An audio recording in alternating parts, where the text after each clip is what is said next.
There it is. There you go. All right. Club One Church family and friends. Happy Sunday. It's good to be here today. We have some exciting news for you. Today, the 49ers are playing the Eagles. What's new? I don't know if I call it exciting, but yeah. Okay. Just another day for me. Yes, it is. But my Seahawks went home. Oh, they're on vacation. Yeah. So they're enjoying themselves, having a good time. Oh yeah, sure. They're not worrying about it. Not at all. They're just saying, that's not the 49ers. Don't let the 49ers win. You know, so we have to hear it in another couple of weeks. That's right.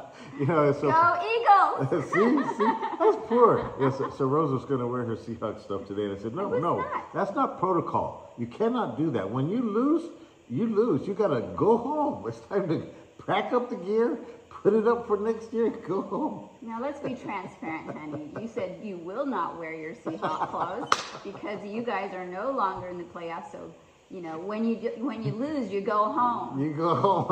It's not protocol. And then he said, if you wear them, then you're not on my show. So let's be real, honey. All right. It's live and real. TMA, whatever that means. TMI. All right, so anyways, you know that this is an exciting thing, and the thing that I would like to see is that I would like the Chiefs to win, Rose. You know why?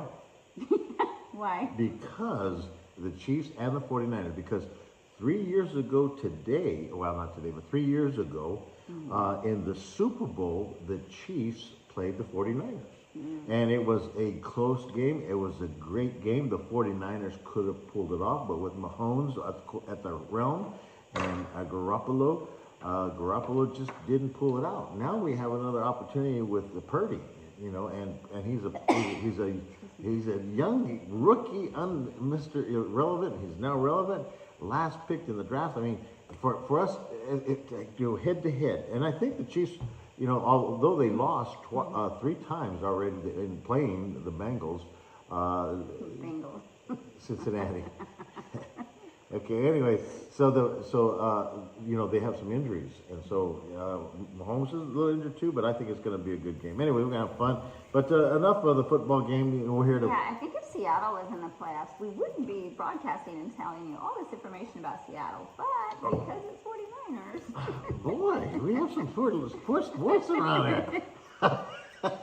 We're going to make it. Yeah, and by the way, I did wash the shirt. I know. Because he's been going on for days wearing it. That's true. My goodness. Clean and fresh. smell okay. Fresh. All right. Let's get into what's really serious, Rose. And this is the new series that we're doing called Experiencing God. And, you know, there's a lot of people that we have seen throughout the years. And this is the typical question is, what is my purpose? You know, why am I here? You know, God, what is your will for me? What do you want me to do for you? What do you want me to do?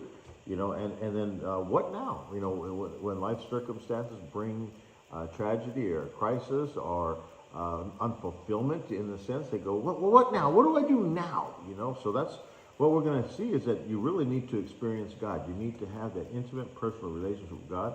And many Christians, they say, you know, I know of God, but I don't really sense that he's around. I mean, he's absent. And yet I see other Christians who talk like he's right there. And like we talk to him every day. And, you know, so what is real? And how do we experience God?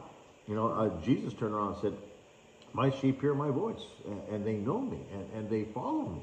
Well, if they hear his voice, he's got to be speaking, you know. You know, Jesus said, I will be with you always, even to the end of the age. Well, where are you, right? So that's what we're going to look at now is a dynamic study that really put things into perspective that changed my life when I did the study, and I taught it 3 times in our church, and now I'm doing it again. So this is for you out there. All right, so the first thing you're going to see is there's 7 steps to experience God. And you're going to see that not only is this the 7 steps, you're going to see that it was applied and how it worked with the people in the Old Testament and the New Testament. And then Rose and I will share with you some life experiences that we've also put these steps into play and how we've experienced God. So that's the thing, and we're going to hopefully that you will also put these steps into practice and you will have that life-changing experience. All right, so let's go over the first 7 steps, Rose. Number 1 is that God is always at work around you. Now, what you're going to see here is that God is always the one who's doing the work. He's the one who's never stopped. It's his purposes, his will. Number 2, God pursues a continuing love relationship with you that is real and personal. That's what God wants from you, is a relationship. And not just one in which you go to church, but one in which you have a relationship throughout every day, the rest of your life. Number 3, God invites you to become involved with him in his work. So when you have that relationship with Christ, have that relationship with God, you see what he's doing, and then he's saying, I want you to join me. And this is what I have planned for you. All right, number 5, God's invitation for you to work with him always leads you to a crisis of belief that requires faith in action. So when God shows you what he's doing, when he invites you to partake, and you're so excited, you're saying, wow, God has invited me in. Satan says, you know what? I got to stop them.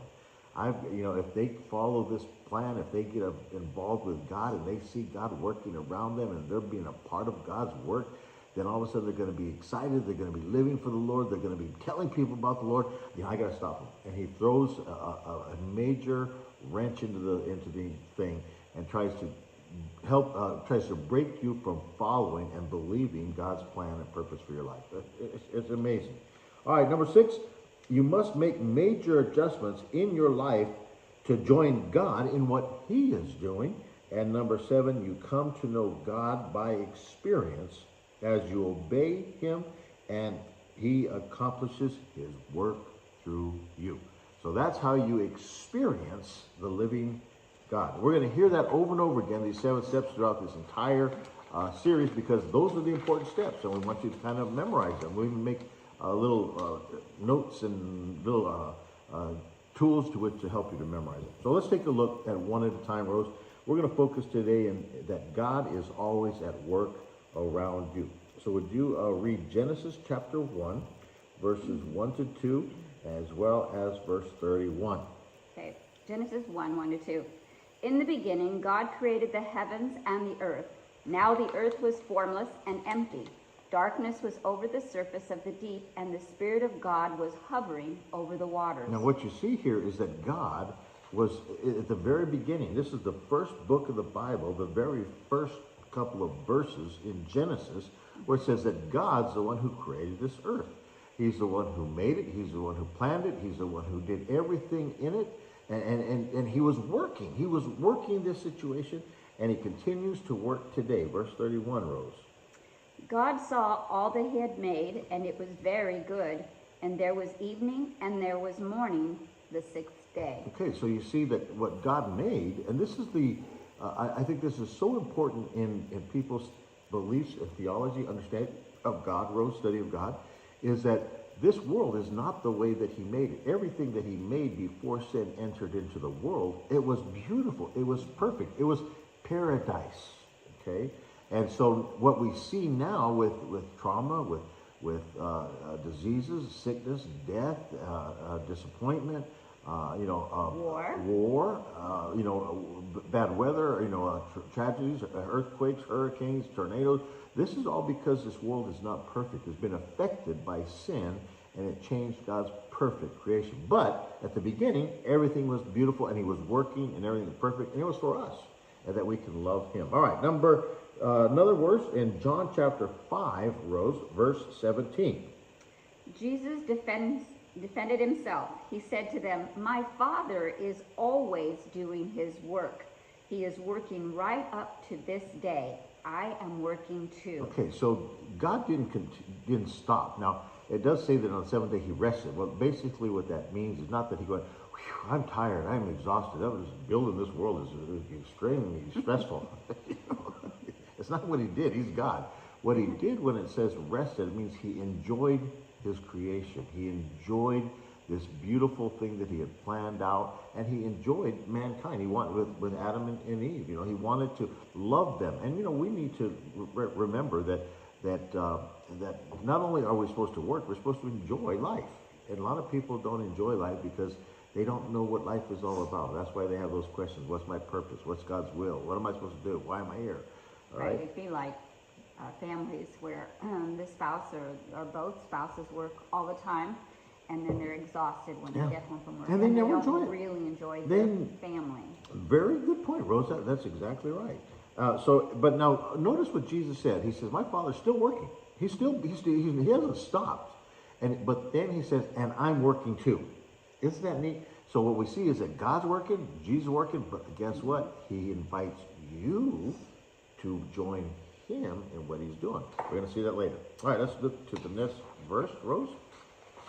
This would be Ephesians chapter 2, verse 10. This is what the Apostle Paul said. We are God's creation. He created us to belong to Christ Jesus. Now we can do good works. Long ago, God prepared these works for us to do. Now notice this. God has a plan for you. Check that out, Rose. Look at it. Yeah. Now we can do good works. Because of what God did in creation, he created us to belong to Jesus. And now we can do good works also that he prepared for us a long time ago. Did you know, Rose? Not did you know, Rose, but did you know, Rose, that God had a plan for you already, since even before you were born? Yeah, I think I knew that. He did. and that's what you're following, his plan, his purpose. And I would say that's probably why our lives and the lives of other believers who know what God's doing and us being involved in it, we find joy. Doesn't mean that we are absent from suffering, hardships, tests, and trials.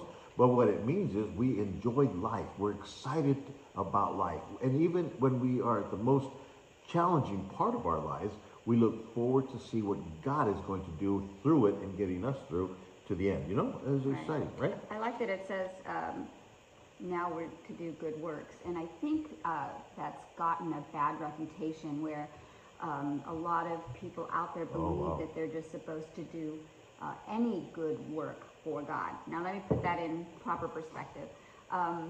When we had a church and we were just beginning, there was a lot of work and a lot of help that we needed. Started the church. So we would teach and train our people and let them know that this may not be the calling or the purpose that God has for you, but until you find that, here's some things that you could do. Right. And so then they would experience, different experiences. But like some people would say, I'm not at peace, I'm not really, I don't find joy in this and that, because they hadn't found their purpose yet on what they were called to do, called made to to do. do. Absolutely. In fact, that goes into our next verse, Rose, that God has a wonderful plan for us. And this is one that we love to quote, we love to memorize, and it's Jeremiah, Old Testament, verses 19 on, Rose. For I know the plans I have for you, declares the Lord, plans to prosper you and not to harm you, plans to give you hope and a future. Now, how many times do people want a hope? They want a life worth living. They want to enjoy this. They want to find fulfillment, right? Look what it says here. He says, I know, this is God speaking to the prophet, I know the plans that I have for you. And they're good plans. It's for a life worth living. Isn't that exciting? Okay, continue, Rose.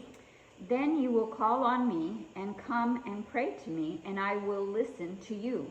You will seek me and find me. When you seek me with all your heart, I will be found by you, declares the Lord. And this is a little bit of a clue here in this series, Rose. He says, look, I've got a plan for you. It's a wonderful plan. It's the reason why I created you. It's the reason why I made you. And if you follow that plan, you're going to have a future. You're going to have hope. You're going to have an exciting life, a rewarding life, a fulfilling life. He says, but when you pray to me and seek me with all your heart, I'll be found. In other words, you want to find God's purpose and will for you? Join him. Have a relationship with him. Be with him. He will reveal his plan to you. You like this, huh? You like this, don't you? You've heard it 3 times already. This is your 4th. Probably more than that. Probably more, because I keep Emily so excited about it. All right, now we find here in the New Testament, from the Apostle Paul again, Philippians chapter 2, verse 13. God is working in you. He wants your plans and your acts to fulfill his good purpose. That is so, you nailed it. You're absolutely right, Rose. It's not that we are to find our plans. It's not that we are to ask God to join us in what we want to do. It's not about what I want to accomplish, what I want to obtain, what I want to become, how much I want to make, who I want to be with. You know, it's not about us. And see, this is the, I would say, the confusion that the Christians have in this world, as well as the unbelievers, is that, you know, people are saying, what is your will for my life? What am I supposed to do? It's all about me, me, me. And God says, you all have it wrong. And this is why this study is so valuable, because it's not about us finding out what we want to obtain, but finding out what He had planned from us from the beginning. And in finding that, we will find a life worth living. I have a funny story on that. Go ahead. Kind of goes with it. So when we were just moved to Seattle area, and we founded the church, and we were kind of all working and stuff. I think you had called a music minister to come in. It wasn't Jim. It was, you know, one of the very first guys. I remember him. And you know, his wife, and you know, they all sang and stuff. And you know, and I thought, well, I want to sing for the Lord. I love the Lord. I want to sing for Him. And so he kept telling me no. And I was like, but I want to sing for God. And he kept saying, nope, nope. And then much later, my girls had said, Desiree and Christina said, you know, let's do a song together. And so we practiced. And they just both looked at me and said, Mom, you can't sing. You don't know how to stay on key. You don't know how to reach certain notes. We can't sing together. And they're both we're both great singers. So they were saying, like, no, we're not singing with you, Mom. And we talked about that yesterday with my sisters last night. Really? And I told them that story, and it's funny. So even though we want to do this for God, sometimes it's not our calling. That's a good point. It's even though as much as we would want to, you know, the scripture does say, sing unto the Lord. Or make a joyful noise. Make a joyful noise. And I do. I make a joyful noise. I do. And I love singing. I hate when a worship leader stops and or singers and have you sing the lines, because I would just like, oh my gosh, I can't sing. They're going to all hear my voice. Right, But that's just one example. That's funny. And and then we had a woman in our church too, and we wanted her to work in the nursery with the children, and she had a very negative countenance. Yes. And you know, she would look at us and she goes, "Do you really want this to work with your children?"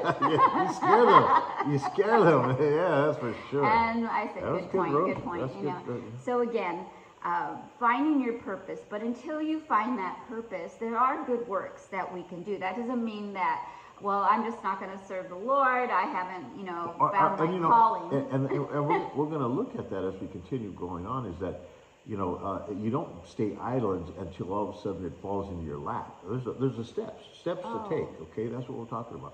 And the thing, I remember that as far as Rose, this is what happened to me. It happened to you. Happens to everybody. Is that without purpose, without that, we're trying to find it. We're trying to figure it out. What makes us happy? What makes us content? And so we try a lot of different things.